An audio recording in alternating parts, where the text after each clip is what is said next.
and welcome back to Word of Mouth. I'm bringing you the review for Need for Speed. Now, Need for Speed is directed by Scott Wall. It stars Aaron Paul, Dominique Cooper, and also the great Michael Keaton. Now, this is based off the video game series, and it does star Aaron Paul, who plays an upcoming racer within New York, and he is basically framed for one of his friend's murders. He does time. He gets out with a vendetta to actually confront the person who framed him, and it does involve street racing. So we're going to go ahead and jump into the review.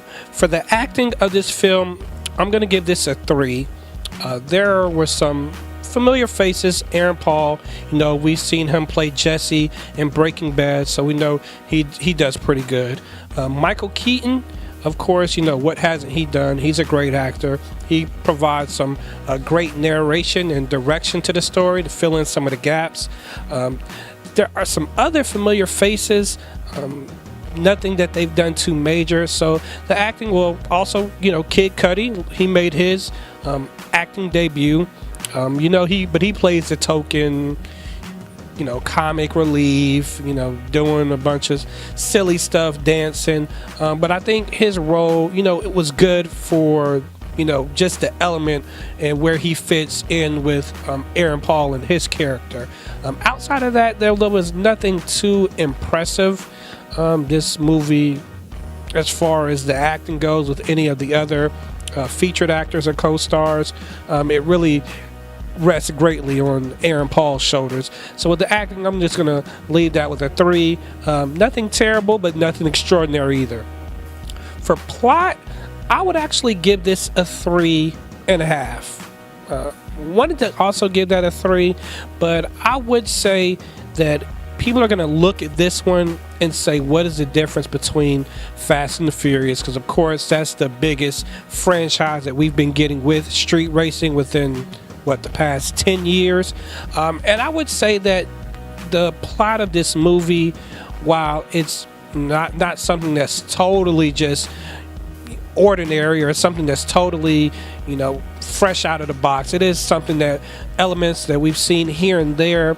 I can appreciate it just for the sake that being adapted from a video game, it's not following the video game series. It's actually giving it a little story. It's actually giving it a little bit of purpose to the movie, and the character actually has a set agenda, and it doesn't have to develop. It's something that as soon as the movie gets going, there is a purpose for him, and once the conflict actually enters in, he's still set on an agenda that's purposeful to his meaning, whether it be a vendetta to settle or a revenge. There's still that scheme, or there's still a goal that he has that kind of fits in with the plot.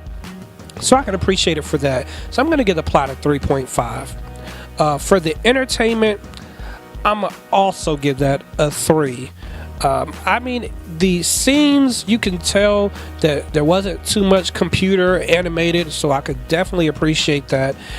Some of the things were inventive. I know we saw, if you've seen any of the previews, them gassing up the car while it's driving. That was cool. We get to see a lot of scenes with planes and other vehicles outside of just the racing. They have some really high quality, expensive cars that they're racing, so I know the budget for this film was crazy. So getting to see those on the road, being involved during the race, rather than Fast and the Furious, we saw like a souped up Honda or some type of Mitsubishi. Now these dudes is really racing some high Bugatti, they racing some real deal cars. So just seeing them on the road was cool, and actually seeing just the racing, it looked real.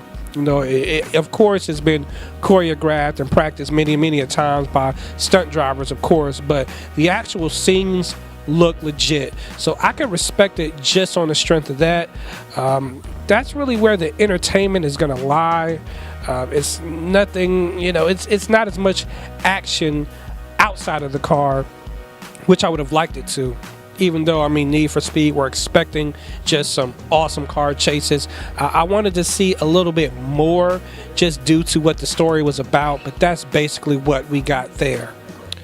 So just if we're going to go ahead and go, again, I gave the acting a 3.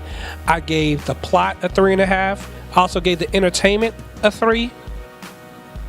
So I'm really going to have to give this film a 3 solid. It's not bad by any means. I actually was a little bit more impressed than what I thought I would have been, but it's nothing that's really special. It's nothing that really stands out to you.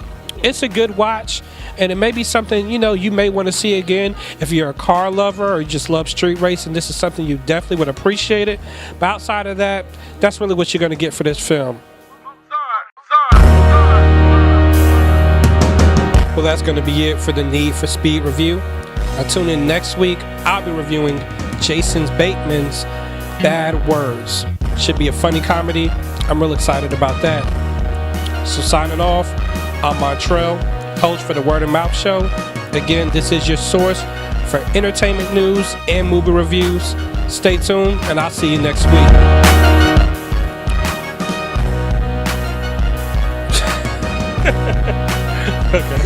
Okay, yeah. I was just like, really, dude?